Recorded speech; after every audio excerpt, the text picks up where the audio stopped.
দর্শক, ধানমন্ডি 32-এ আবারও উত্তেজনা বিরাজ করছে। দেখতে পাচ্ছেন যে সাধারণ ছাত্র জনতা ধানমন্ডি 32-এ ঢোকার চেষ্টা করছেন, যার ফলে আমরা দেখতে পাচ্ছি এখানে বেশ উত্তেজনা বিরাজ করছে এবং দুটি সাউন্ড গ্রেনেড কিন্তু নিক্ষেপ করা হয়েছে। দেখতে পাচ্ছেন যে এই মুহূর্তে ধানমন্ডি 32 এলাকার যে পরিস্থিতি সেটি কিন্তু আমরা আপনাদেরকে দেখাচ্ছিলাম।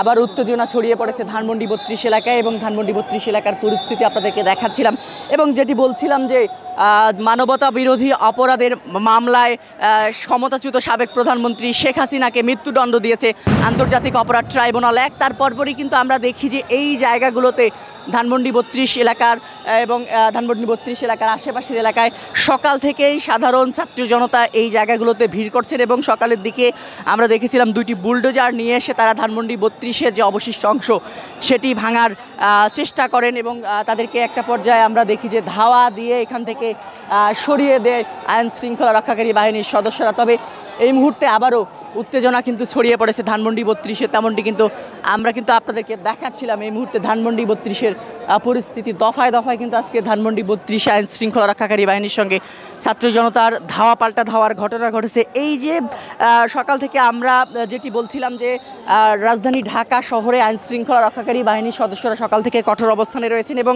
আমরা যেটি জানতে পেরেছি ঢাকার মধ্যেই প্রায় 15,000-এরও বেশি পুলিশ সদস্য আজকে মোতায়েন রয়েছে। এর পাশাপাশি সেনাবাহিনীর সদস্যরা দায়িত্ব পালন করছেন, র্যাবের সদস্যরা দায়িত্ব পালন করছেন।